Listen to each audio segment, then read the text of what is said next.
contribution d'Armel, qui parle au sujet de quoi? Qui parle au sujet de cette gouvernance camerounaise. On a un Premier ministre qui a l'air de servir à rien.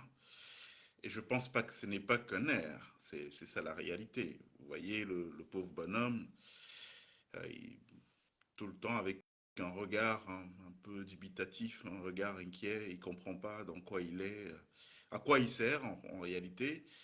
On le voit hein, chaque fois qu'il y a des représentations officielles. Mais bon, Armel, moi je voudrais répondre à ce que vous venez de dire par quelque chose de très clair. Le postulat de base est lequel?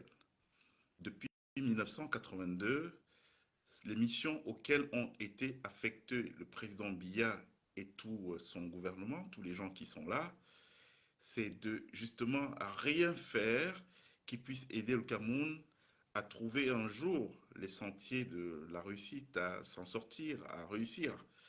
Il faut que ce soit très clair dans l'esprit des uns et des autres. Donc ces gens-là ne sont pas là pour travailler, parce que justement, s'il y a eu en 82 cette transmission du pouvoir au président Biya, c'était fort d'un constat. Le constat était le suivant, Amadou Ahidjo, au sorti de l'indépendance, euh, il y a eu ce qu'on appelle le pacte du pouvoir. Donc ce pacte, c'était, bon, les Français, ils ne voulaient pas partir, mais contraints par les Américains, se sont dit, bon, on va partir. Sauf que leurs stratèges ont travaillé, ils ont réfléchi, et puis sont arrivés à une bonne solution. Comment on va faire pour partir tout en restant? Donc pour partir tout en restant, il nous faut créer une élite, celle à laquelle on laissera le pouvoir, qui va exactement se comporter comme si c'était nous. Ça veut dire quoi, se comporter comme si c'était nous? Ça veut dire qu'ils vont mettre en place l'agenda qui a toujours été le nôtre.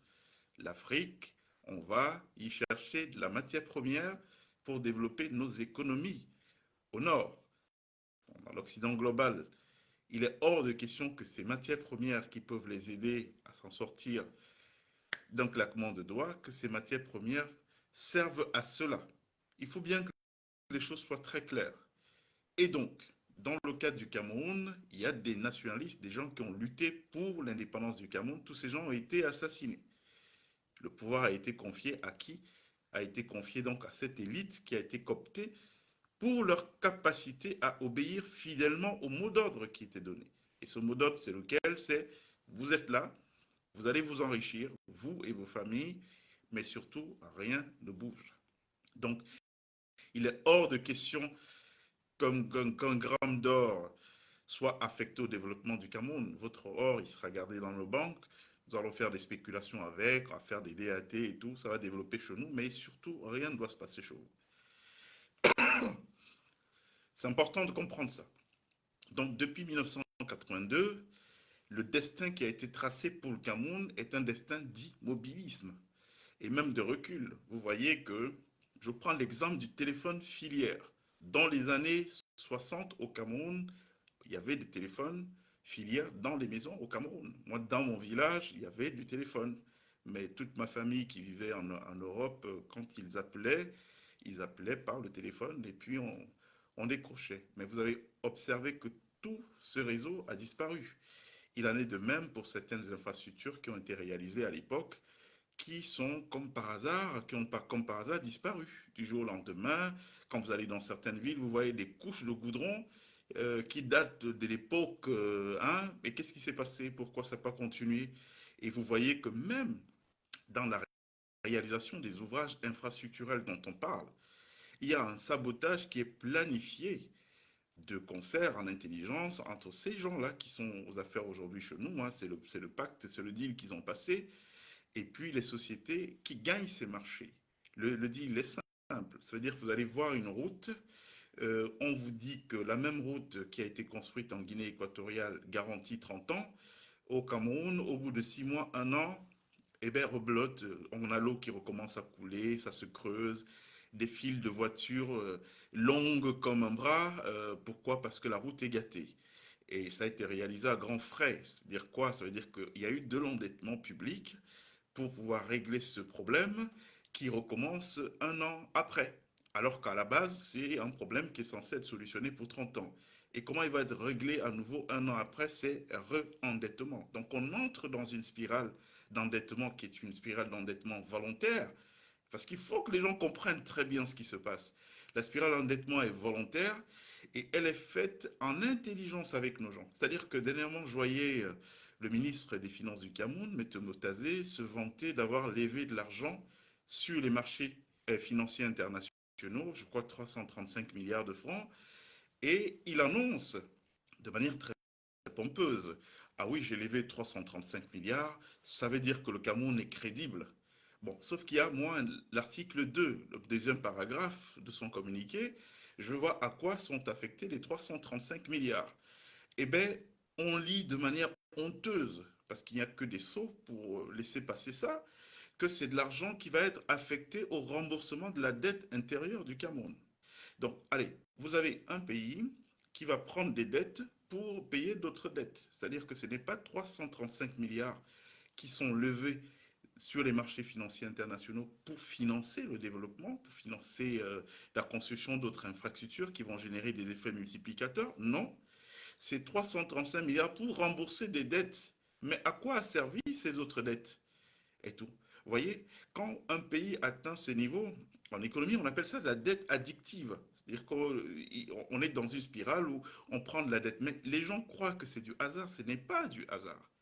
C'est une stratégie d'endettement des générations futures. Rassurez-vous, tous ces gens-là, ils se gavent au passage, hein. C'est-à-dire que quand Motazi vous dit j'ai levé 335 milliards sur les marchés financiers internationaux, évidemment, il y a des rétrocoms. Donc, ils sont payés pour ça. Même les boîtes comme le FMI, la Banque mondiale, vous savez comment ils viennent en Afrique? En réalité, ils envoient comme des courtiers d'assurance pour venir nous vendre leurs dettes. Non, mais endettez-vous, endettez-vous. De toute façon, c'est pas grave. C'est pas vous qui payez, ça va être les générations d'après. Et donc, les destins entiers de générations sont compromis. C'est-à-dire que jusqu'à 50, 100 ans, on a de quoi s'assurer que rien ne bougera jamais.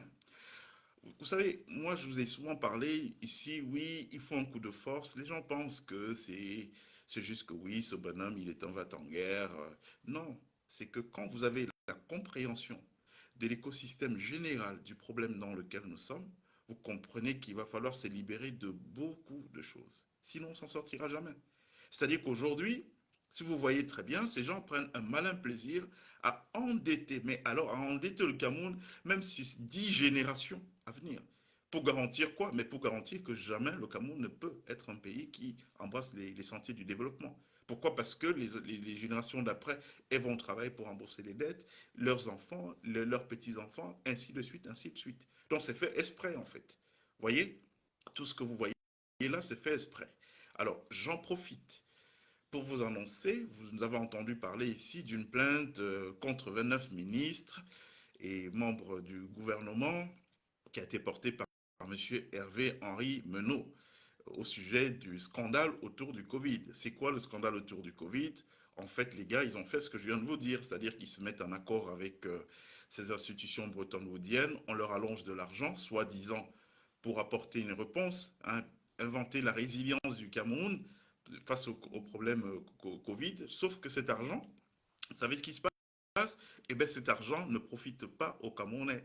Il finit dans les arrière-cours, en voiture, en maison de ces dignitaires. Mais pendant qu'il est utilisé de cette manière, eh bien, il va être remboursé par le gros des Camerounais.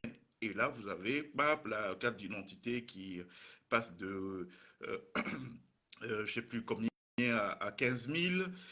Vous avez une série d'augmentations de prix de denrées de première nécessité sur les marché, ça ne vient pas par hasard. Donc ça participe de ce mécanisme-là et qui est un mécanisme d'appauvrissement volontaire.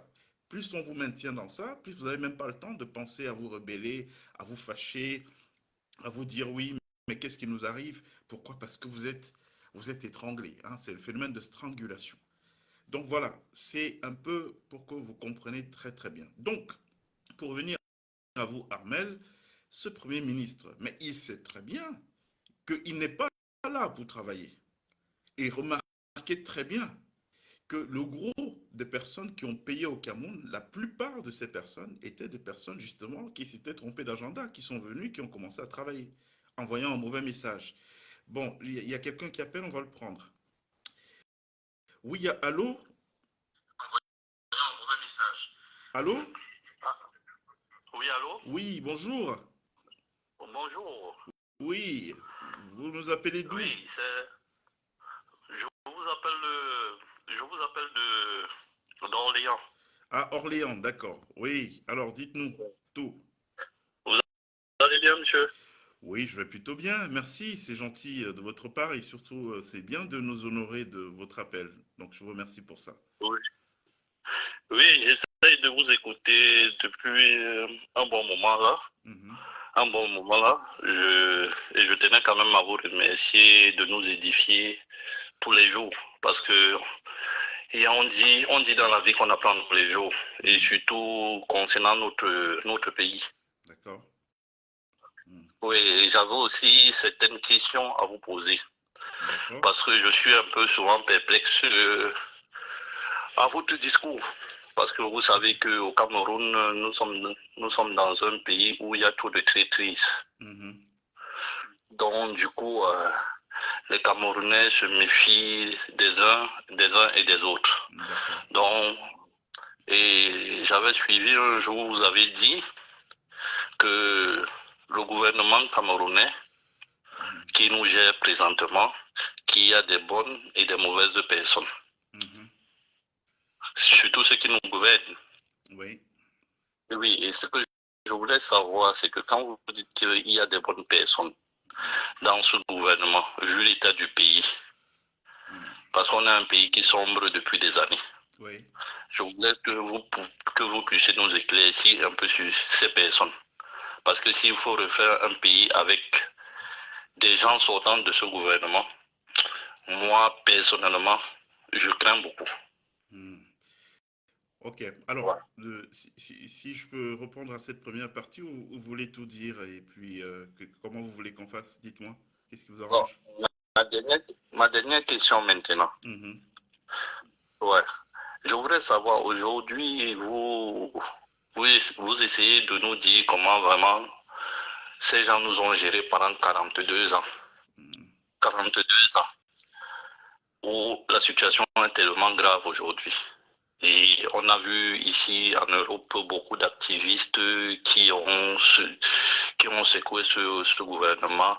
Et du jour au lendemain, ils sont devenus mieux parce qu'ils ont, parce qu'ils ont reçu des sommes d'argent. Du coup, ils ont changé de bouche. mhm, Et c'est ça le propre du Camerounais. mhm, Et c'est pour ça que beaucoup de gens aujourd'hui ils sont beaucoup partagés. Même quand quelqu'un de chez eux vient, ils sont partagés que bon, telle personne, il est venu nous dire ça et après il a changé de bouche. C'est pour ça que moi, de mon côté, je dirais qu'il n'y a pas d'opposants au Cameroun. mhm. Tout cela, ce sont des farceurs. Que ce soit Cabral Libi, le professeur Kanto, je dis il n'y a pas de il n'y a pas donc je dis il n'y a pas de politiciens ni d'opposants au Cameroun. Ce sont des farceurs. Ma question, c'est celle-ci. Hmm. Aujourd'hui, vous allumez ce gouvernement. Si demain, ce même gouvernement vient vous proposer un poste ministériel, quelle sera votre réponse? Alors, Parce que oui, pour chuter, je prends le cas de Dieudonné Momo, qui a tellement allumé ce gouvernement. hmm, Aujourd'hui, il est dans ce système. oui. Donc, c'était juste mes préoccupations. Ok, ben, je vous remercie beaucoup pour votre appel et je vais essayer de vous répondre comme ça, on libère la ligne et puis on continue l'échange. D'accord? Oui, et je vous souhaite beaucoup de courage. Merci beaucoup, merci. Alors, première question, s'il y avait une proposition d'entrée, mais dans quel gouvernement? Vous savez, nous, on est des gens qui sont portés par des idées. Hein, c'est-à-dire que pour moi, une participation en gouvernement, ça doit être une participation sur un projet. C'est quoi le projet que porte le gouvernement du Cameroun? Il n'y en a pas. La preuve, c'est navigation à vue, là, depuis de nombreuses années. Et je viens de vous dire le contexte de cette navigation à vue. C'est fait comme ça, exprès. Monsieur Biya, le président Biya, il a été installé au pouvoir pour faire ce rôle-là, pour jouer ce rôle. Donc n'attendez pas de ces gens la moindre fertilité, qu'ils puissent trouver des solutions. Ils ne sont pas là pour ça. C'est important de comprendre. Ces gens n'ont pas, ils sont programmés pour faire exactement ce qu'ils font. Toute personne qui vient et qui commence à vouloir travailler, il est à contre-emploi. Il est tout de suite dégagé, neutralisé, euh, des manières dont on sait. Alors, vous avez posé aussi une autre question sur est-ce qu'on a des gens Si, moi je pense que la refondation du Cameroun, elle doit être inclusive. Il ne faut pas faire l'erreur de lancer la chasse aux sorcières aveugle qui va faire que, en versant l'eau du RDPC, qu'on verse le Cameroun, tous les Camerounais avec. Non, il y a des gens de qualité. Je vous prends un exemple.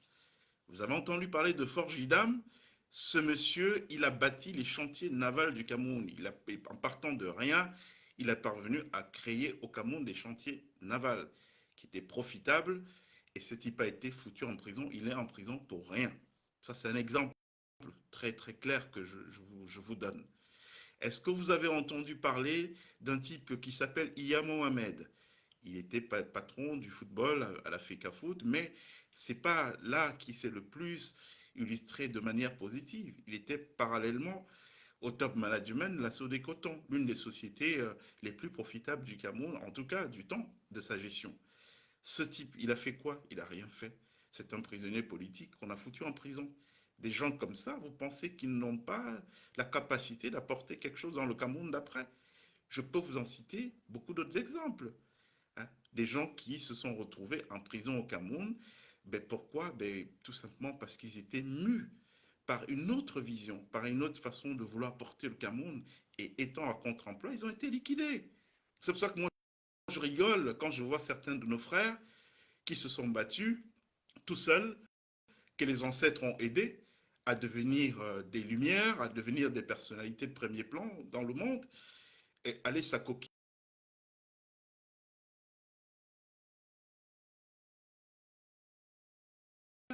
Pourquoi? Parce que ces gens ont construit leur système sur les ténèbres. C'est ténébreux. Les germes de la lumière, du divin, du positif et tout, dès qu'ils ont identifié ça, c'est un sujet de gêne pour eux. Ah, ce gars-là, ah, il a réussi et tout, approchez-le. Ils ont des mécanismes spirituels pour salir l'aura, obscurcir l'aura de ces gens-là. Donc il y a des gens là, quand ils vous invitent, vous ne devez même pas répondre à leurs invitations. Ça, je vous le dis sur un plan, et pour ceux qui ont un peu de culture spirituelle, ils vont comprendre de quoi je parle. Beaucoup d'auras ont été obscurcies par ces gens. Pourquoi? Parce que c'est leur hantise. Que le bien puisse un jour émerger au Cameroun. Le Cameroun est tenu par les ténèbres, à l'heure où je vous parle, et tout. Donc, la vocation profonde, donnez-moi un petit instant, petite panne technique, je vous reviens dans un petit moment.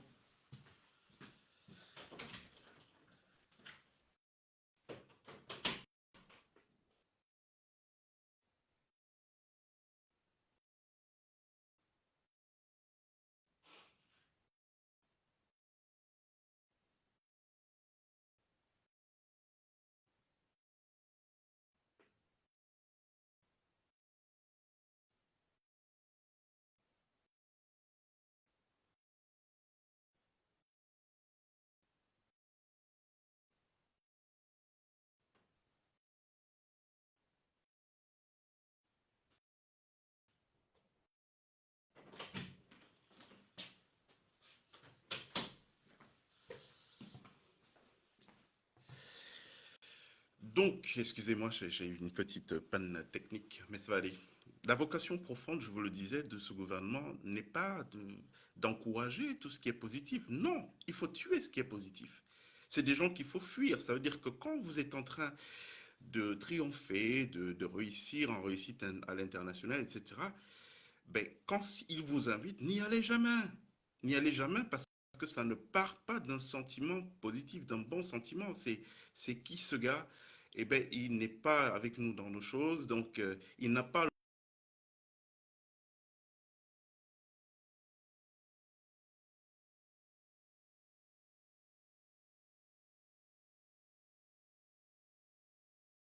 lumière quelque part, il l'entoure.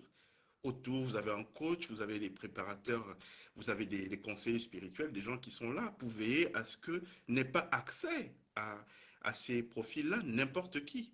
justement pour les préserver des choses comme ça. Mais combien de gens se sont fait décharger au Cameroun? Nous, on le sait, on sait ce qui se passe. Donc parfois, quand je vois certains de nos frères qui ont été en réussite à l'international commencer à s'acoquiner, je pleure, je me dis, bon, mais qu'est-ce qu'on peut y faire? C'est des grandes personnes, ils ont le droit de côtoyer qui ils veulent, mais on sait que c'est toujours à leur dépens. Donc ces gens-là n'ont pas pour vocation, il faut que ce soit très clair une bonne fois pour toutes, de construire le Cameroun. Et c'est pour ça qu'ils s'accrocheront par tous les moyens. Vous voyez qu'ils sont insensibles parce qu'ils ont été insensibilisés.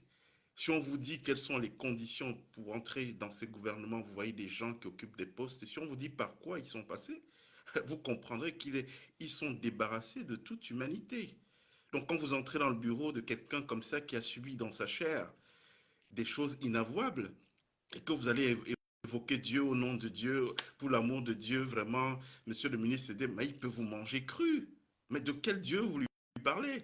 Lui, il sait ce qu'il a subi dans sa chair. Donc on est dans un bis repetita d'un système qui a été mis en place comme ça. C'est fait, c'est volontaire. Quand vous entendez le président Biya sortant de l'Élysée dire je suis le meilleur élève, vous pensez que c'est des simples mots? Ce n'est pas des simples mots. On est sur des phénomènes, mais qui sont dramatiques pour notre pays.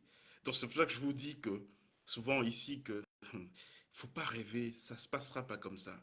Vous savez, il y a des chaînes qui embrigadent le Cameroun aujourd'hui.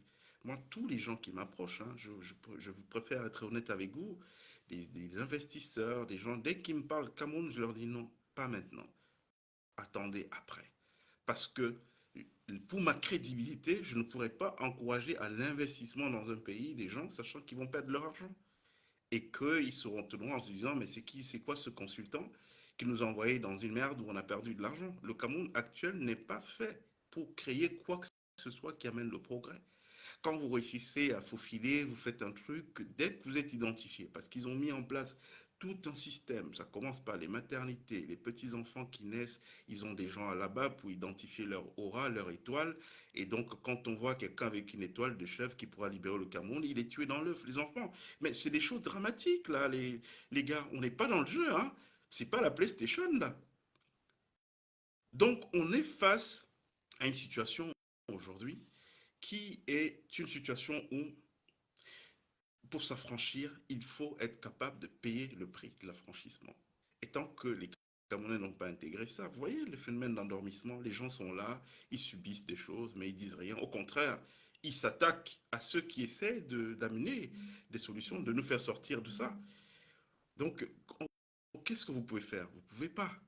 Donc, moi, personnellement, je n'ai rien à faire avec ces gens. Toute ma vie a été de produire le progrès dans toutes les choses que... Je vous prends l'exemple simple qui est en rapport avec moi. Je suis arrivé en 2022 au Cameroun. Connaissant comment le système fonctionne, mais j'ai rasé les murs, je ne voulais même pas que quelqu'un sache que je suis là pour travailler sur un projet. Je travaille nuit et jour, pas de mondanité, je n'allais pas dans les histoires où je peux être repéré pour développer le projet parce que je sais comment il fonctionne. Mais rassurez-vous, quand ils m'ont repéré, qu'est-ce qu'ils ont fait?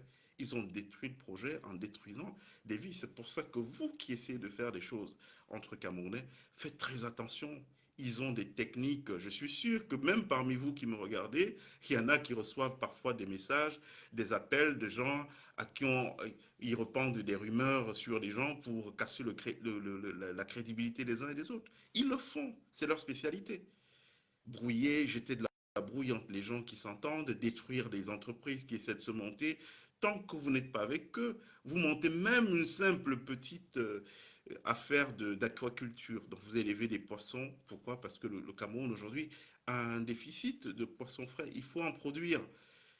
Mais comme ils ont préféré donner le monopole à l'export des poissons, en plus qui ne sont pas de bonne qualité, et que ce monopole, il faut le protéger par tous les moyens. Il faut éviter absolument qu'il y ait une filière poisson qui émerge au Cameroun. Donc, qu'est-ce qui va être fait? Vous venez là, vous, de la diaspora, ok, j'ai de l'argent, je vais faire le truc, ok, enthousiaste, vous construisez des étangs et tout. Dès que l'affaire se développe à un niveau, tout leur système de veille qui est là, et les chefs de village, et les gens partout, vous voyez, ils ont des gens, on va dire, ah ben oui, il y a le gars là, mais il fait des grosses récoltes, il y a des jeunes, ça donne l'emploi à des jeunes, d'accord, il fait ça, oui. On met en place tout de suite une situation, un comment dire ça, on met tout de suite en place un système pour vous détruire. Vous pouvez arriver un matin, vous trouvez que tous les poissons sont morts. Qu'est-ce qui s'est passé? Vous ne saurez jamais. On a empoisonné les eaux et tout. Donc on est vraiment dans une grosse mafia, ce pays que vous voyez là. Hein. En tout cas, les dirigeants de ce pays, parce que pour moi, la vie des nations est plus longue que la vie des hommes. Donc, il ne faut pas qu'on tourne le dos au Cameroun parce qu'il y a quelques charlots qui ont passé des pactes avec des entités négatives. Et aujourd'hui, ces entités négatives leur demandent quoi en retour? Ok, on vous donne le pouvoir, vous êtes au pouvoir, mais en retour, il ne faut pas que le bien émerge dans cette société. C'est une société qui doit être prise en charge que par des forces ténébreuses. C'est pour ça que vous voyez les jeunes filles aujourd'hui, s'il vous plaît, appelez sur WhatsApp uniquement et ne faites pas d'appel direct sur WhatsApp, s'il vous plaît. Vous voyez aujourd'hui toutes nos jeunes filles qui sont détruites, elles sont repérées par le système de veille qu'ils ont mis en place. Ils sillonnent les quartiers, vous entendez organisation, concours de Miss et compagnie. Vous ne savez pas que ces concours de Miss, c'est des grandes foires où on va repérer les auras des jeunes qui peuvent monter demain, des jeunes filles, et elles sont là, vous participez au concours, on vous dit, ah non, vous avez été retenu, et puis un jour, on vous dit, ah, vous savez même grâce à qui votre candidature, parce que dès que vos photos rentrent dans ces affaires, ça tourne dans toute la République, dans les groupes WhatsApp. Ah voilà, telle, elle a 6 étoiles. Euh, et donc, c'est à qui mieux qui va vous décharger la petite en premier et tout et tout. Et ce que ça donne comme finalité, c'est que cette jeune fille, pauvre fille, dont les parents n'ont même pas les capacités de pouvoir surveiller et tout, elle va se retrouver dans un engrenage sans se rendre compte. Regardez le nombre de filles avec belle prestance et tout au Cameroun qui sombrent. Et vous posez la question de savoir, mais ces gens-là, eux, ils arrêtent de voir la beauté de la fille qu'après avoir couché avec une ou deux fois. Mais non, c'est qu'ils ne viennent pas coucher. Eux, ils savent ce qu'ils font. Donc, on est vraiment dans un système des ténèbres au Cameroun aujourd'hui et il faut que les Camerounais en aient conscience. On ne peut pas en sortir s'il n'y a pas de prise de conscience. Maintenant, j'ai envie de dire autre chose. Vous savez que nous, on subit des attaques, hein. Vous ne pouvez même pas vous rendre compte. Et du mystique et des choses lancées et tout et tout. Mais c'est peine perdue.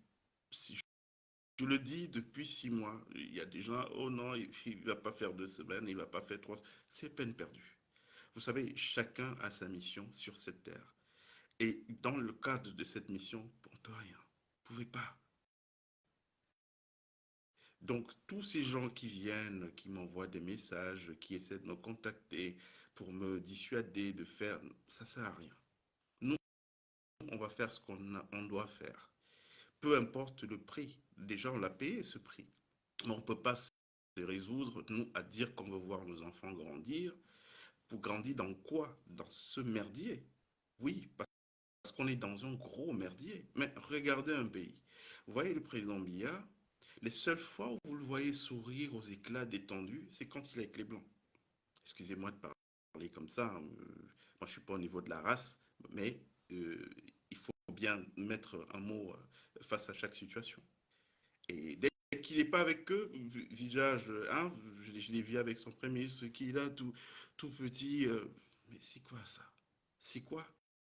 Alors, des symboles qui sont envoyés, et pour ceux qui comprennent, pour ceux qui sont initiés, ils savent ce que ça veut dire. Donc, on n'est pas face à des gens qui veulent construire le Cameroun. Je suis désolé, mes chers frères. Il ne faut pas rêver. Et donc, vous ne pouvez pas être mu par l'idée que les choses changent. Vous ne pouvez pas parler comme je parle. Et que demain, qu'on m'appelle pour me dire, oui, mais gouvernement de quoi? Il y a quoi dans ce truc-là? Pour faire quoi? Pour avoir un gendarme et puis un Prado? J'ai eu ça déjà. Et j'étais jeune. Peut-être que c'est ça qui me met à l'abri de toutes ces petites choses. Aujourd'hui, nous, on n'est plus en quête des questions, des choses matérielles. Le matériel, c'est pinop. Hein. Aujourd'hui, on est en quête d'éternité, de la postérité. Qu'est-ce qu'on laisse aux générations d'après?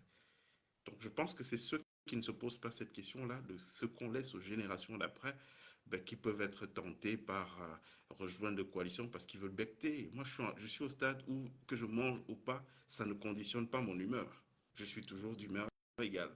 Que je dorme dans un palace ou sous un arbre à Bamako ou je sais pas moi où, je suis d'humeur égale. Parfois, je prends plus mon pied à être couché sous cet arbre. Donc, vraiment, si c'est pour des questions matérielles, chef frère, vous qui avez appelé tout à l'heure, non, non, non, non, non, non, non, c'est pas pour nous ça, c'est pas pour nous. Et je l'ai toujours dit ici, il faut qu'on se comprenne très bien.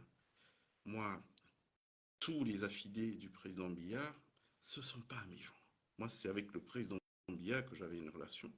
Alors, si je ne suis pas dans, si je n'ai pas été dans des relations de corruption avec lui ou des relations d'attente, ouais, est-ce que tu peux me nommer à tel endroit? Si je n'ai pas été dans ça avec lui, donc vous pouvez bien imaginer qui peut parmi ces gens-là me proposer quoi que ce soit pour que ça donne quoi.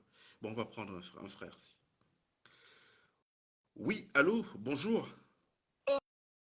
Bonjour, Monsieur Morgan. Oui, bonjour. À qui avons-nous l'honneur? Vous n'êtes pas obligé de donner votre identité, hein. Donnez-nous même un nom comme ça. Bon, ouais, je pense que je ne donnerai pas l'identité. Je peux tout du moins donner mon lieu géographique. Je vous appelle depuis Berlin. D'accord, depuis l'Allemagne. On vous écoute, cher frère. OK. En fait, je voulais réagir à certaines choses qui se disent, en fait, concernant le panéliste qui a appelé tout récemment et aussi quelques commentaires sur le fait qu'il n'y a pas d'opposants au Cameroun. Bon, moi personnellement, ce que je dirais, c'est que je ne partage pas trop l'avis selon lequel d'autres personnes essayent de minimiser les efforts que d'autres essayent de faire sur le terrain avec le peu de moyens qu'ils ont, même si ce sont des efforts moindres. Lorsqu'on regarde un parti comme ça, par exemple, l'exemple du MRC, c'est un parti, par exemple, qui depuis 2018 paye le lourd tribut des emprisonnements, des tortures. Je prends l'exemple de Boulissa qui est incarcéré pendant 7 ans, depuis 7 ans. Non, qui a été incarcéré pour 7 ans, M. Foguet et d'autres militants de ce parti. Et après, voir des personnes qui minimisent ça, qui essayent de réduire ça à du néant, c'est pas bon. Ce sont des gens qui ont pris des risques, qui ont osé, qui se sont confrontés à un système violent et qui aujourd'hui subissent ses conséquences. Et la moindre des choses qu'on attend des autres, c'est au moins de reconnaître qu'il y a des gens qui ont essayé de faire des choses, qu'il y a des gens qui ont pris des initiatives euh, et qui se sont confrontés au plus fort qu'eux.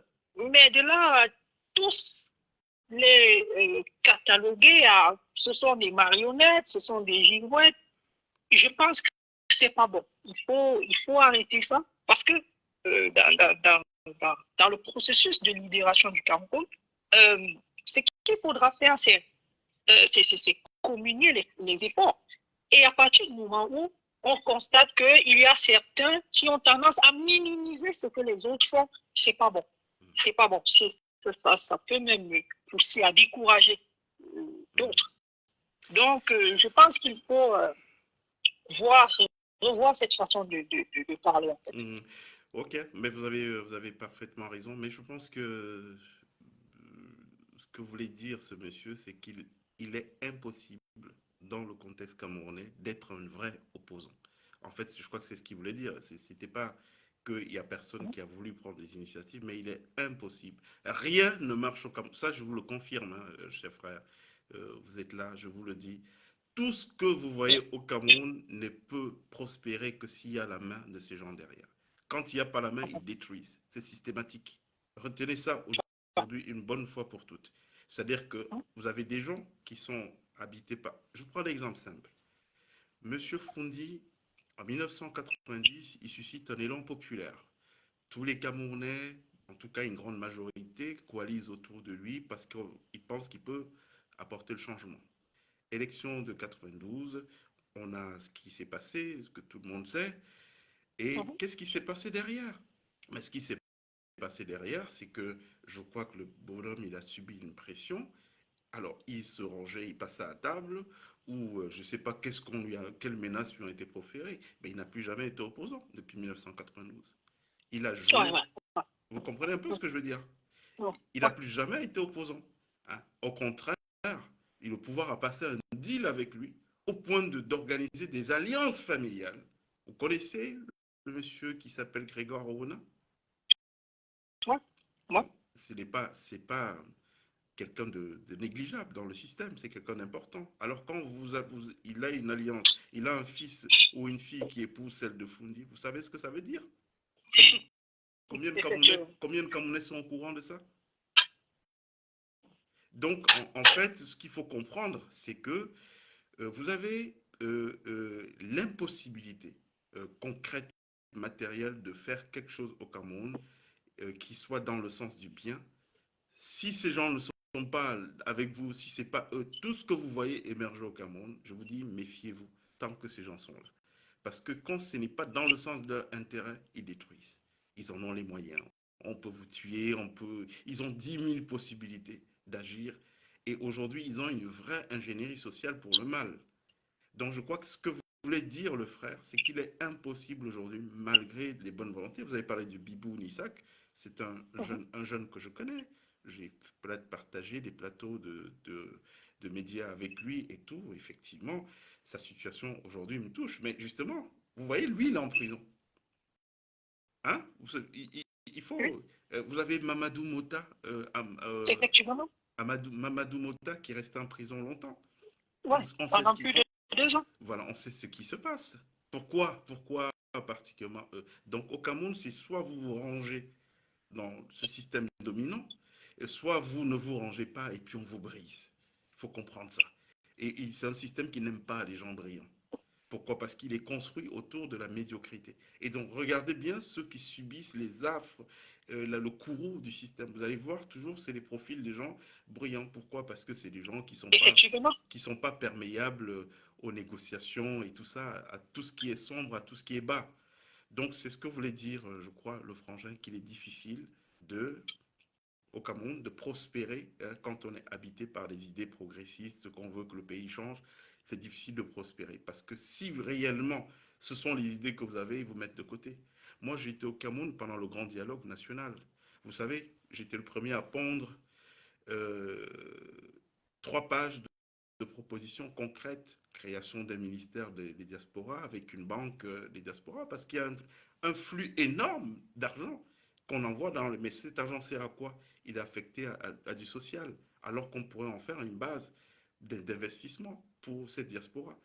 Des propositions, mais vous savez que je n'ai même à être invité.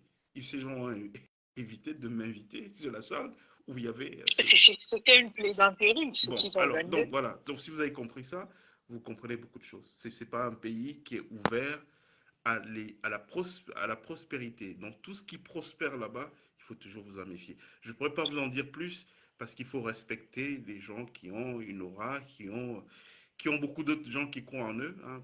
En disant certaines choses, vous pouvez blesser les gens. Donc, mais Mhm. je préfère m'arrêter là et je pense que vous comprendrez en grande personne. Ok, merci vraiment.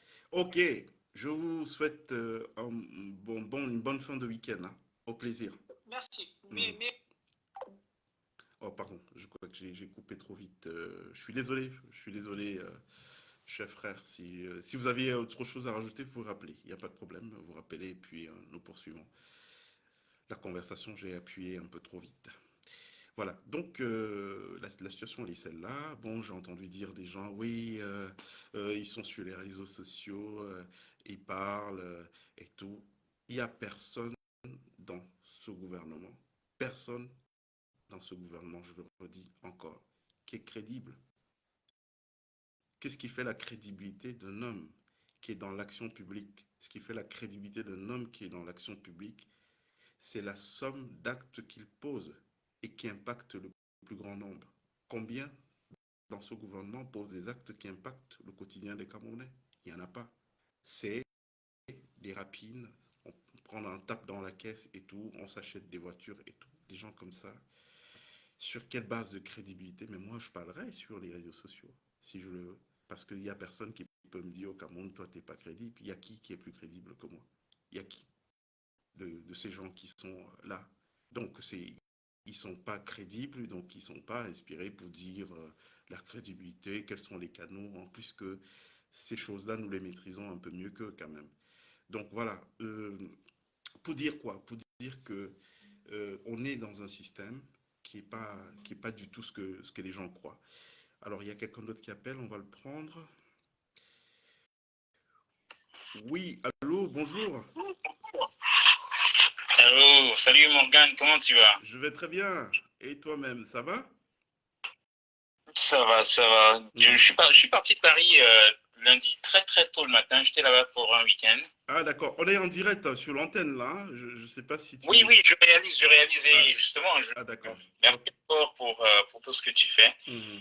Euh, j'ai une question que j'aimerais mettre sur la table. Peut-être que certains d'entre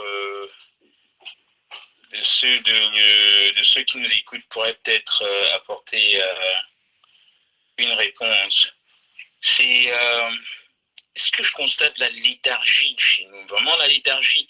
Et cette léthargie-là, il y a deux parts, c'est pas uniforme. Moi, je dis, il y a des gens chez nous euh, qui qui auto-suppriment carrément leur voix, dans le sens où regardez quelqu'un qui est relativement assez éduqué et vous entamez une conversation et vous réalisez tout de suite que cette personne-là n'est pas, ne s'est pas inscrite sur les listes.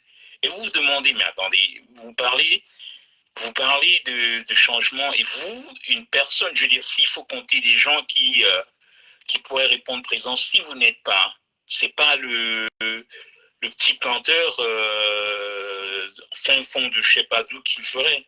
Moi, qu'est-ce qui explique ça? Que des gens qui refusent carrément de s'affranchir d'un système qui les opprime. Est-ce que quelqu'un a une théorie là-dessus? Mhm. Oui, parce que le système a travaillé pour. Le système a travaillé pour. On est face à un phénomène de lobotomisation des masses. Donc c'est fait de manière exprès. Vous voyez, tout ce qui essaie d'émerger, il y a des symboles, hein. Bon, je veux juste pas évoquer certains noms pour ne pas susciter de vagues émotionnelles, parce que malheureusement, c'est aussi ça notre problème. Aujourd'hui au Cameroun, on ne peut plus rien dire sans être taxé de jaloux, sans être taxé de haters. Et donc, ça vient, il y a une espèce d'hystérisation du débat public qui rend aujourd'hui toute prose difficile. Mais il y a beaucoup d'exemples à prendre. Des gens qui, en réalité, ne doivent rien à ce système, mais qui ont fini par être dans la l'aplaventrisme, quoi, fini par se courber. Donc, il y a une lobotomisation. C'est-à-dire que je vous ai parlé de l'ingénierie sociale du mal de ces gens-là. Il ne faut pas prendre ça à la légère. Vous savez, le président Biya, il avait pour mentor, si on peut dire ça comme ça, il avait pour mentor Mobutu. Alors, regardez un peu l'histoire de Mobutu, hein, pour ceux qui peuvent lire ou regarder des films sur eux. Si vous comprenez la trajectoire de Mobutu et vous comprenez qu'il a été le mentor du président Biya, vous comprenez beaucoup de choses. Donc, on n'est pas dans de la plaisanterie, là. C'est-à-dire, beaucoup de gens que vous voyez le dos courbé, la bouche close, la plupart sont des suppliciés.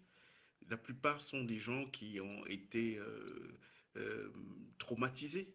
Oui, parce qu'ils ont essayé de se lever et puis ils ont subi une avalanche. Ils savent, ils ont une vraie expertise pour le mal. Vous avez entendu parler de Samuel Ebois au Cameroun. Ce type fait partie, avec d'autres, des gens qui ont été arrêtés dans les années de Braise. Et ils ont été fouettés comme des petits-enfants, au point de leur faire reciter le contraire de ce qui était leur conviction. Et au sortir de là, ils ont été ramollis pour toujours. Donc on a face à nous des gens dont il faut connaître les méthodes. Hein, ils utilisent et le mystique et le physique, ce qu'on voit, pour arriver à ces résultats. Donc quand vous les voyez sereins, ben, c'est parce qu'ils savent sur quelle corde ils dansent. Il y a des gens au Cameroun qui prient, donc leur travail du 1er au 31, c'est quoi? Ils se lèvent le matin, chapelet, chapelet, chapelet, sur des thèmes qui leur sont communiqués par les gens là-haut. Vous vous rendez compte de ça? Après, vous entendez, oui, il y a tel voyage sur la Mecque. Ah non, il y a tel groupe de gens qui ont une subvention pour aller à la Mecque. Vous savez, c'est des récompenses. Pourquoi?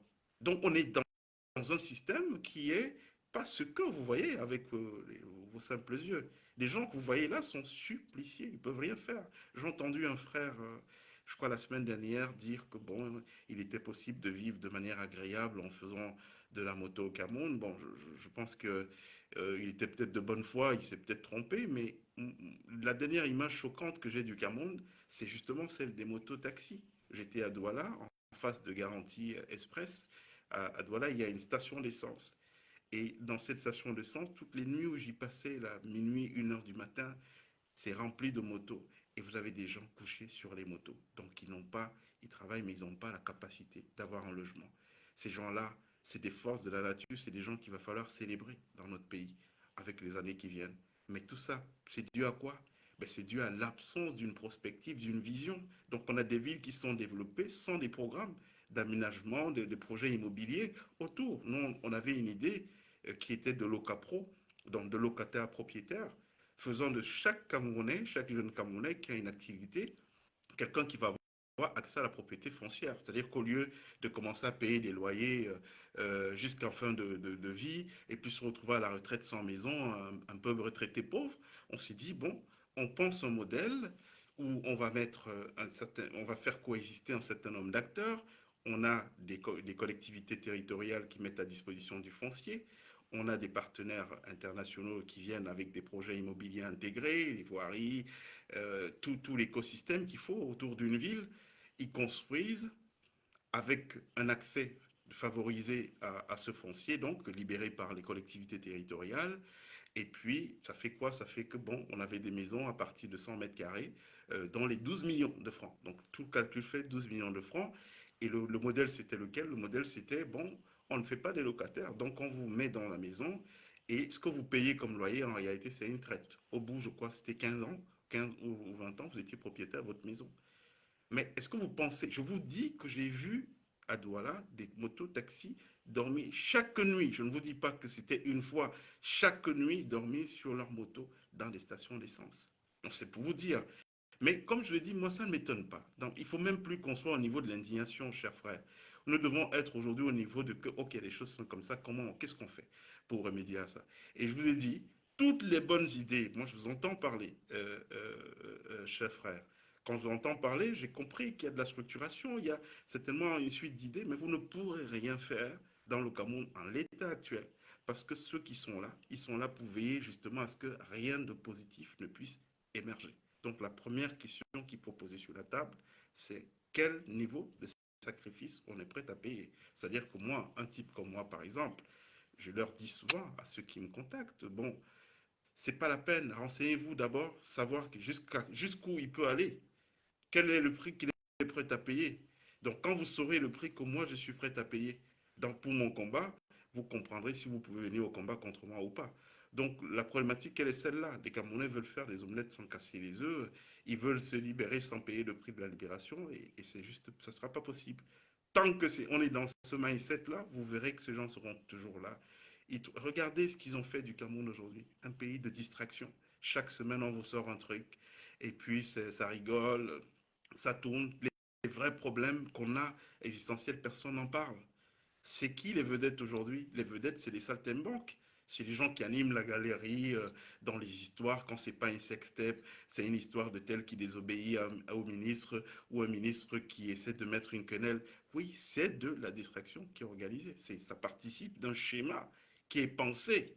Et donc, si les gens que nous sommes, qui avons la capacité, parce que nous avons voyagé, parce que nous sommes à tuer à toi avec les gens qui dirigent ce monde, si nous n'avons pas une capacité de nous indigner, de nous organiser pour mettre fin à ça, eh bien, préparez-vous. Hein. Vous qui voulez voir vos enfants grandir, ils vont grandir en se faisant sodomiser à tour de rôle dans les bureaux et tout de ces gens-là, parce que c'est le modèle de ces gens-là. Et ça ne va pas changer juste par les simples. Regardez, on était en peine en train de dire, oh non, mais qu'est-ce qui se passe? Vous avez appris quoi? On a enlevé Ramon Kota pendant qu'on a un corps qui est couché. Vous savez comment ce gars a été tué? Martinez Ogo, il, il a été mutilé. Il a été sodomisé avec dans le fils de quelqu'un. Une dame a porté son enfant pendant 9 mois. Des petits rigolos s'asseyent dans un bureau, décident que bon, allez, voilà comment il va finir, et voilà comment on va être cruel avec lui, et il joue avec son corps de cette manière. Vous savez combien touchaient les gens qui ont participé à ce commando? C'était les 15 000 francs CFA pour tuer L'œuvre d'une dame, elle a porté son fils pendant 9 mois. Alors vous pensez que des gens qui sont à ce niveau de cruauté, hein, c'est-à-dire qu'aujourd'hui, affaire Martinez-Zogo, ceux qui sont enfermés là-bas, ce ne sont pas des gens du quartier, ce n'est pas des petits gangs du quartier qui sont mobilisés, c'est des gens qui sont payés par le contribuable public qui ont organisé cette affaire-là. Et depuis 1 an et demi, vous avez l'impression que ça émeut tellement le sommet de l'État, cette affaire. Non, la preuve, ils font traîner. Ils disent aux avocats, on ne vous donne pas l'accès au, à la consultation du dossier et tout. Donc les avocats ne peuvent pas organiser la défense. Quand vous voyez des gens qui sont à ce niveau d'insensibilité, vous attendez quoi d'eux, honnêtement? Donc, si on en est là, mon cher frère, il faut comprendre que ceux qui vivent au courbet là-bas, pour certains, ils savent ce qui se passe, ils ne vont pas se lever. Hein. Il, faut, il faut être un sacrifié hein, pour dire non. Oui. Morgan, j'ai un truc, je voulais mettre sur la table, si jamais l'audience pourrait donner son avis là-dessus. On nous dit qu'on est entre 25 et 30 millions au Cameroun, c'est ça? Oui. Et les derniers chiffres que j'ai cru lire, on avait enregistré à peu près 7 millions, un peu plus ou moins 100 000 personnes sur les listes. C'est à peu près correct? Oui. D'après vous, vous pensez qu'on a une population en âge de voter au Cameroun de combien de personnes, à peu près? Ben, si on dit qu'on a, on prête facilement dans les 10 millions. Très bien. Donc, on a à peu près 3 millions de, de, de votes potentiels. On est d'accord sur ce point. Très bien. Alors, j'ai parlé tout à l'heure des gens qui n'ont, à mon avis, aucune raison de ne pas participer au processus. Alors, ces gens, ils ont choisi pour X, Y, Z.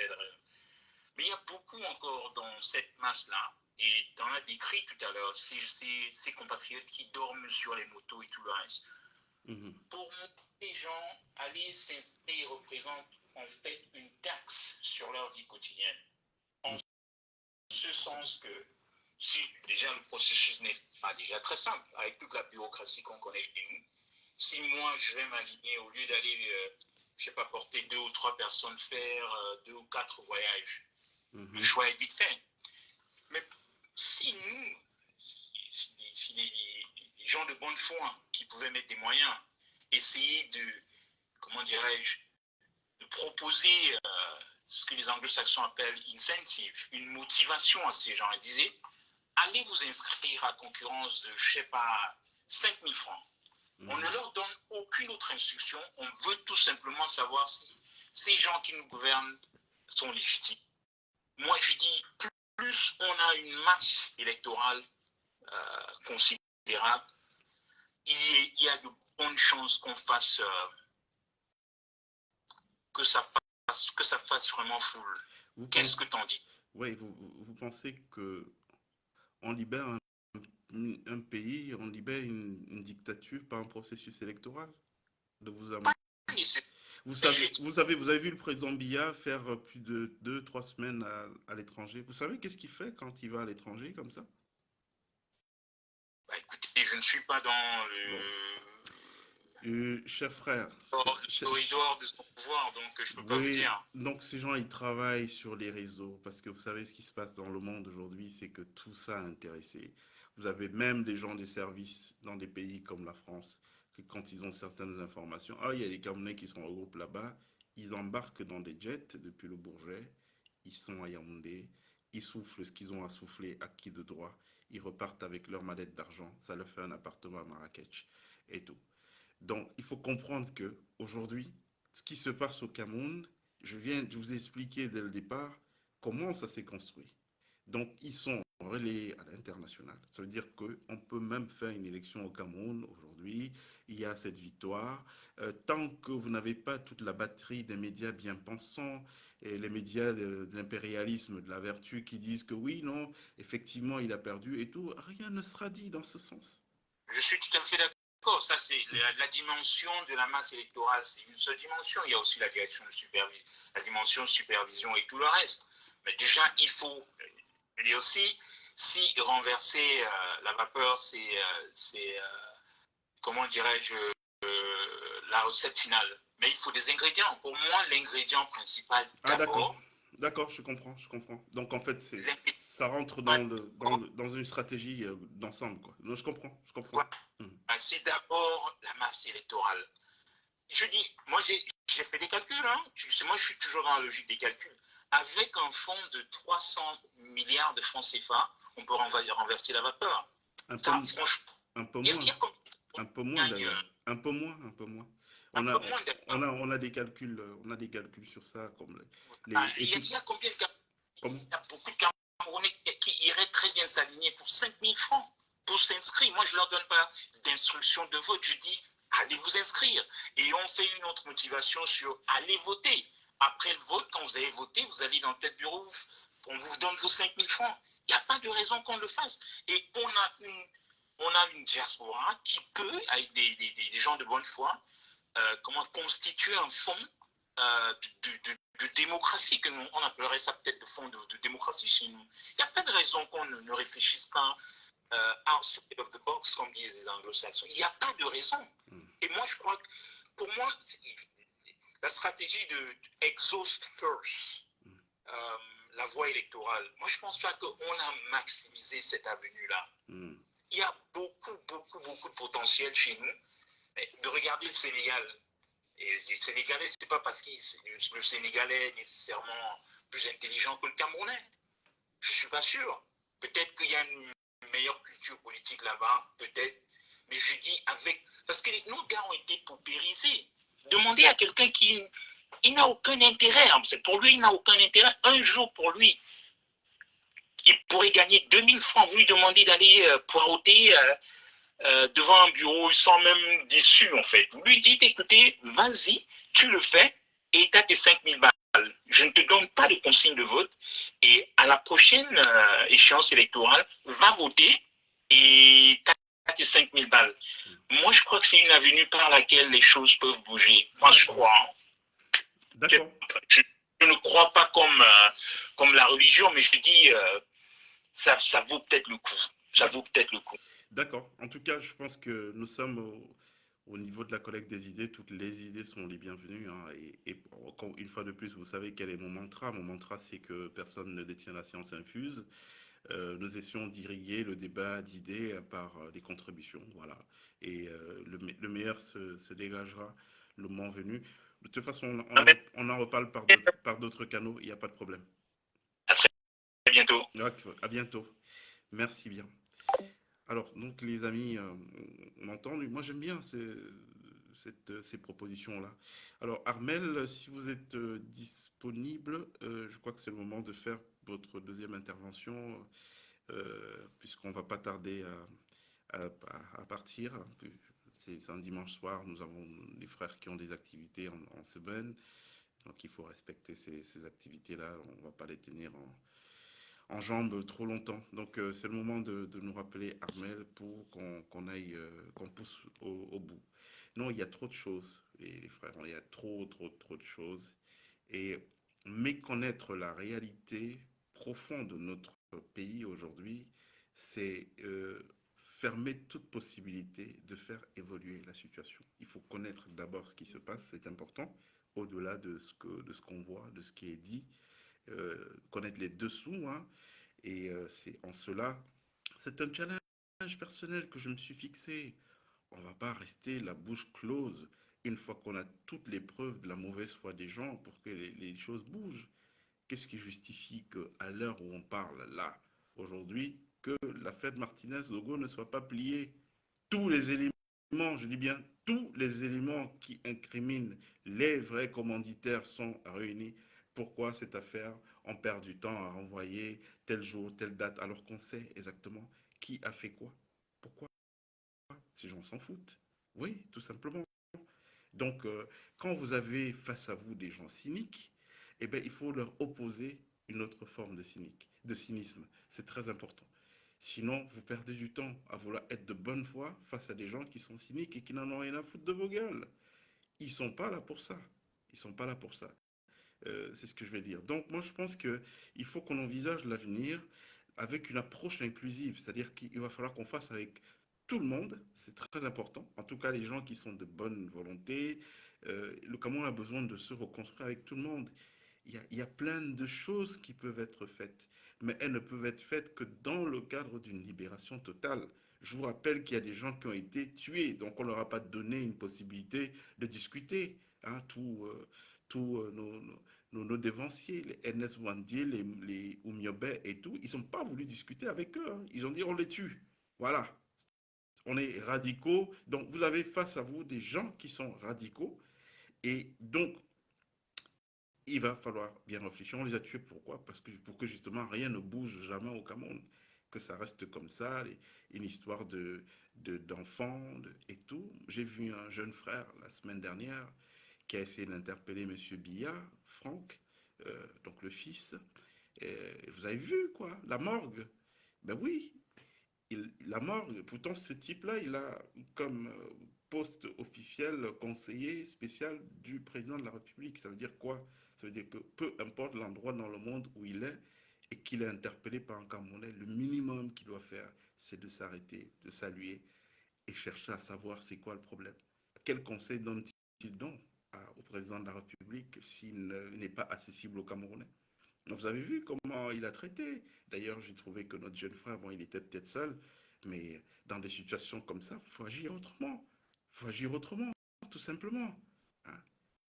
Donc, ces gens ne sont pas dans un état d'esprit, c'est-à-dire ils regardent les autres à distance en mode, bon, nous, hein, on est des monarques de droit divin, on a le droit d'avoir tout l'argent du Cameroun, on a le droit d'être là, c'est pour nous, et puis vous, il n'y en a rien à foutre, continuez à brailler. D'ailleurs, c'est ce qu'ils disent, hein, puisque même à moi, j'entends certains qui m'approchent, oui, mais tu parles sur Facebook, est-ce que c'est eux qui peuvent me dire quels sont les meilleurs canaux de communication aujourd'hui? C'est pas eux, qu'est-ce qu'ils en savent?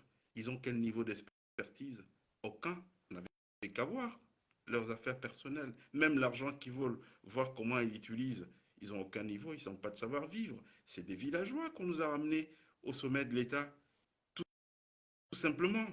Donc ces gens-là, ils n'ont aucune leçon à nous donner de qu'est-ce qu'il faut faire et comment il faut le faire. Moi, je suis plutôt en pitié devant eux parce que je sais ce qui va se passer et quand ce moment arrivera. Vous savez, moi, j'ai vécu le départ de Mobutu en 1997. Hein. Oui, il avait un fils qui s'appelait Kongolo Mobutu, Saddam Hussein et tout. Hein. J'ai vu comment ils se battaient pour ne pas crever. Hein. Mais on a vu qu'est-ce qui se passait quand ils étaient aux affaires. Donc, il n'y a pas de situation qui soit éternelle de manière définitive. Il n'y a que des situations qui changent. C'est une dynamique, celle qui anime l'humanité depuis toujours au départ. Il y a 300 000 ans, des gens ont vécu sur cette terre. Aujourd'hui, nous n'avons aucune trace de leur passage. On ne sait même pas. Ils avaient des maisons, ils avaient des familles, il n'y a rien.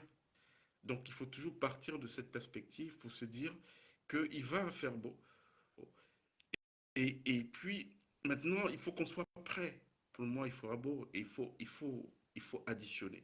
La politique, c'est l'addition, c'est pas la soustraction. Il faut additionner. On a des gens de qualité, toutes les victimes innocentes. Vous avez aujourd'hui à la prison centrale de Koningui un type qui s'appelle Jean-Marie Akonosé. Il n'a jamais volé un seul franc de l'État du Cameroun, mis en prison de manière arbitraire.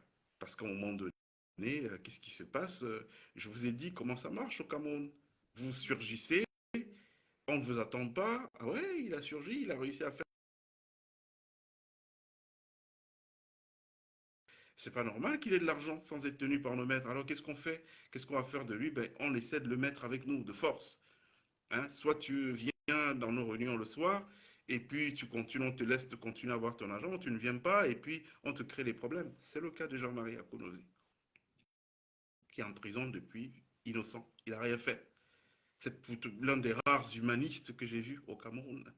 Ah, je parle de souvenirs qui remontent bientôt à une trentaine d'années et tout. Donc vous avez des gens comme ça, des victimes qui sont là. Avec ces gens, on pourra refonder le Cameroun de demain.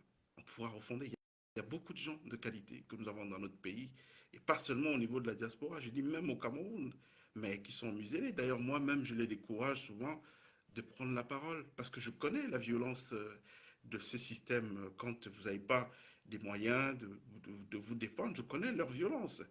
Hein. Ils sont capables de tout tuer, hein, jusqu'aux animaux de compagnie, quoi.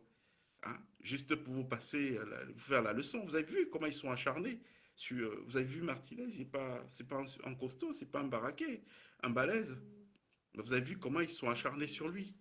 Donc voilà, c'est des gens qui sont violents et qui peuvent pousser donc les gens à cette lobotomisation qu'on voit. On va prendre Armel. Allô, Armel. Oui, Morgane, je reviens plutôt en audio parce que j'essayais d'envoyer des demandes là, mais j'ai vu que ça passait pas. D'accord, oui, on vous écoute. Oui, alors je vais reprendre un peu le débat ou la discussion dans la suite de ce qu'on a fait la semaine dernière. Allez-y. En fait, il s'agit de la dimension spirituelle de la situation dans laquelle le peuple camerounais se retrouve. Il y a quelqu'un là qui a parlé de léthargie. Et effectivement, c'est le cas de le dire quand on parle de léthargie, de lobotomisation ou de zombification du peuple camerounais. C'est en fait les pratiques qui contribuent à endormir les Camerounais, à les rendre amorphes, inactifs et pas du tout réactifs à ce qu'ils subissent. Donc, ils plient les chines, ils prennent tout sur eux. Et pour ceux qui n'étaient pas là la semaine dernière, en fait, ils pourront aller regarder l'enregistrement qui a été diffusé là sur Facebook et sur d'autres réseaux. Aujourd'hui, en fait, je voulais rentrer dans la cuisine interne de ce qu'on appelle les méga churches au Cameroun. Parce qu'en fait, ces méga churches sont dans l'un des axes qui soutiennent le régime et le système en place au Cameroun. Ces méga churches sont en fait des lieux, des chapelles, des grands temples qui sont construits d'abord pour impressionner et attirer des foules et qui ont un mode opératoire qui est savamment travaillé. Donc, comme les personnes, les Camerounais se retrouvent là-bas en quête de solutions, en quête d'un moyen, en fait, de soulager un peu ce quotidien qui est très lourd, ils sont preneurs des solutions, des prières et de tout ce qui se fait là-bas. Mais ils ne savent pas ce qui se passe, en fait, dans l'arrière-boutique de ce que d'aucuns appellent même des épiceries évangéliques. Parce que les puissances qui sont à l'œuvre dans ces temples ne sont pas des puissances, comment dire, c'est pas la puissance de Dieu. C'est pas des forces, en fait, spirituelles qui peuvent aider quelqu'un à solutionner les problèmes qu'il a dans le quotidien ou à sortir de la pauvreté, de la misère et de tout ce flot de paupérisation et d'un quotidien, en fait, qui est difficile à supporter, dans lequel les Camerounais se trouvent. Donc, ces églises, en fait, font partie du plan et de l'agenda de ce système pour enfoncer davantage les Camerounais. Parce que ceux qui dirigent ces églises, non seulement ils n'ont pas reçu la formation qui est requise pour devenir un serviteur de Dieu, parce qu'en fait, ce n'est pas des serviteurs de Dieu, c'est des charlatans, c'est des gens en fait qui se présentent comme des pasteurs ou des évangélistes qui apportent la bonne parole, mais en réalité, leur but, c'est de manipuler les masses. Leur but, en fait, c'est d'endormir les gens, de les détourner, en fait, de l'objet réel, de ce qui est à l'origine de leur situation. Et eux, ils vont naïvement là-bas pensant trouver des solutions. Donc, certains font des voyages en Inde, au Ghana, au Bénin, au Nigeria, au Congo et même en Afrique du Sud pour aller apprendre ces techniques et ils sont initiés, en fait, mystiquement.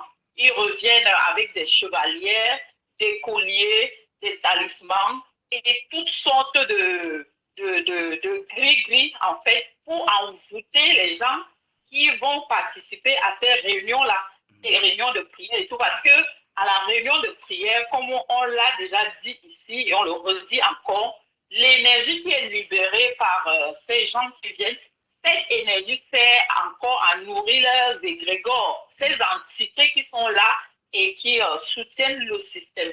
Et même comme tu l'as dit en répondant à l'une des questions qui a été faite ici, ces gens ne sont pas là pour le système, l'autocratie au Cameroun n'est pas là pour s'occuper des problèmes des Camerounais, pour répondre aux aspirations des Camerounais. Ce qui fait que quand ils font souffrir le peuple selon les conseils du maître Mobutu, quand ils font souffrir les gens, quand ils les soumettent à des conditions de vie difficiles, même les lamentations, les gémissements et toute cette peine-là que les gens subissent libère encore une énergie qui nourrit les mêmes égrégores. Donc, ces temples sont faits, en fait, c'est des lieux de captivité. C'est des lieux de captivité. Même les miracles, les guérisons et les délivrances, c'est même des pseudo-délivrances, guérisons et autres qui sont opérés là-bas, sont des mises en scène. Parce que ces mêmes dirigeants, ces pseudo-pasteurs, ils ont des résidences qu'ils louent à grand prix pour recruter des acteurs qui viendront maintenant le dimanche jouer ces rôles-là. Donc, l'assistance est là, ils ont l'impression qu'il y a un paralytique qui marche, quelqu'un est guéri d'une maladie, les démons sont chassés, mais en fait, on les charge d'une énergie négative et on les vide en fait de l'énergie qui est en eux et qui aurait pu les aider même à s'en sortir dans leur vie. Donc, ces églises-là, ces méga-churches-là, sont en fait, c'est l'axe spirituel. Il y a l'axe néocolonial, il y a d'autres axes qui sous-tendent ce système, mais l'axe spirituel est chargé d'endormir les Camerounais et de les maintenir dans cette léthargie. C'est pour ça que la solution au problème du Cameroun viendra aussi du fait que toute cette nasse spirituelle-là est démêlée complètement. Oui, parce que nous devons continuer à dénoncer et à expliquer aux gens ce qui se passe dans ces milieux-là. Et j'aimerais également souligner que ceci ne veut pas dire qu'il y a des vrais serviteurs de Dieu, que ce soit au Cameroun ou ailleurs, mais peut-être plus de 90% de ces églises sont des cavernes de voleurs, c'est des temples sataniques et c'est des gens qui reçoivent des cadeaux, des grosses voitures, des enveloppes d'argent et autres du pouvoir politique. Et ils travaillent avec eux. Et ils sont là à demander à leurs fidèles de prier pour le pouvoir parce que Dieu demande de respecter les autorités. Mais ce n'est pas ce que la parole de Dieu dit. Dieu respecte une autorité qui est dans la justice, une autorité qui respecte l'humain et qui s'occupe des indigents, des pauvres, des veuves, des orphelins. Voilà l'autorité qui est établie par Dieu et qui doit être respectée et pour laquelle nous devons prier. Mais les Camerounais, on leur demande de prier pour leurs bourreaux. On leur demande de prier pour des gens qui leur font des poches. Parce que quand ces miracles contrefaits là sont présentés et tout, le but c'est d'enflammer les émotions des gens pour qu'ils mettent la main à la poche. Et après, on va vous dire qu'il faut donner l'offrande pour telle chose, l'offrande du rachat, l'offrande pour que ta maison soit sécurisée, l'offrande pour que tu trouves du travail. Il n'en est rien du tout. Ces endroits sont remplis de victimes, de frustrés, de personnes en fait qui ont été complètement dépouillées et qui utilisent des puissances mystiques, des puissances sataniques et qui sont des agents du diable de connivence avec le pouvoir politique. Et nous allons continuer à les dénoncer à ce titre-là parce que nous voulons, c'est même pas la libération du peuple camerounais, c'est la délivrance spirituelle qu'il faut. Sans compter que quand Biya Barthélemy Mvondo a pris le pouvoir, toutes les régions camerounaises l'ont adoubé. On a pris toutes les puissances ancestrales pour mettre sur un homme, en fait, qui venait pour nuire au peuple camerounais. Et c'est ça. Et l'autre volet aussi de cette dimension spirituelle, c'est que le père fondateur du Cameroun, quel qu'en soit ce qu'on peut lui reprocher, il a été chassé comme un chien du Cameroun et il est mort en exil. Il est mort en exil sans honneur, dans la honte, et son corps gît toujours au Sénégal, ainsi que le corps de sa femme Germaine Ahidjo et le corps de sa fille. Et ça, sur le plan spirituel, ça a une lourde signification. Ce sang-là, plus le sang des innocents qui a été versé au Cameroun, crie contre le Cameroun. Donc, le travail spirituel doit être fait pendant que le combat se mène sur le front politique, sur le front juridique et sur tous les autres fronts. Mais il faut que les victimes qui continuent naïvement à fréquenter ces temples sataniques puissent sortir de là. Parce qu'on va vous vider. Il y a même des gens, il y a des familles qui ont été disloquées, détruites. Il y a des femmes qui ont été violées. Oui, parce que certains de ces pseudo-pasteurs abusent des femmes là-bas et des filles. Donc, il y a des choses vraiment innommables qui se passent dans ces milieux et nous allons continuer à les exposer, à les dénoncer parce que nous voulons la délivrance de notre pays. Merci. Merci beaucoup, c'est très instructif ce qu'on vient d'entendre là, Armel. Bon, aujourd'hui, il y a quand même un grand complot qui englobe de nombreuses forces. Et d'ailleurs, c'est l'occasion de passer un message à nos amis de la France qui gouverne. La France qui gouverne doit savoir que tous les schémas qui sont en train de se mettre sur pied, aucun ne marchera. Il n'y a pas d'autres alternatives que la libération du Cameroun de ses forces. Et puis, évidemment, poser la question légitime sur la table de comment on réorganise la relation. Il y a matière de coagir, d'être dans un gagnant-gagnant sans que on ait d'un côté des gens qui sont dans la paupérisation extrême et de l'autre côté des gens qui s'en sortent plus ou moins et qui se bouchent le nez quand ils rencontrent dans les rues, et c'est un peu normal, c'est humain, des gens qui sont là, qui dorment sous des bouches de métro et compagnie. Donc, il n'y a pas un autre schéma aujourd'hui que celui pour la France qui gouverne. Je parle bien de la France gouvernante. Ça n'a rien à voir avec le peuple français, qui sont des gens charmants. C'est des pauvres retraités qui financent les associations qui construisent des puits d'eau en Afrique et compagnie. Ces gens-là, il faudra toujours leur rendre un hommage et apprécier cette solidarité de peuple qui peut exister. Mais au niveau politique, il faut que les choses soient très claires. Il n'y a pas de Cameroun dans la continuité de ce qui se fait aujourd'hui. Ceux qui vont essayer de le faire, ils verront. Voilà, ils verront. Donc, je pense qu'il y a un moment donné, il faut savoir tirer les conclusions des situations, savoir avancer, comprendre que l'histoire de l'humanité, elle a toujours été dynamique, elle n'est pas statique. On n'est pas sur la répétition inlassable des mêmes scénarios. Non, à un moment donné, les choses avancent. On ne peut pas avoir comme politique aujourd'hui, où on est à 30 millions d'habitants au Cameroun, la même politique qu'il y avait au moment des indépendances. On était à peine 5 millions d'habitants. Qu'est-ce que nous faisons de nos enfants là? On continue à les laisser finir dans le ventre des requins de la Méditerranée? C'est juste pas envisageable. Et donc, ce message, c'est pour tous ces petits réseaux qui se coalisent, les petits accords qui vont être passés, qui sont passés pour se ménager, il n'y aura pas, ça ne marchera pas au Cameroun. Ouais, parce que nous avons atteint le moment où les choses on doit aller vers la libération. Et maintenant, il faut être intelligent, être dans la vague plutôt qui va vers la libération, parce en accompagnant cette vague-là, eh bien, il y a matière de construire autre chose d'intelligent. Aujourd'hui, tous nos pays sont à construire. Nous n'avons pas forcément toujours les technologies, les savoir-faire qu'il faut pour ça. Il va falloir pour ça s'appuyer sur des partenaires. Mais évidemment que c'est avec les partenaires qui favorisent la libération aujourd'hui qu'on aura tendance à vouloir travailler.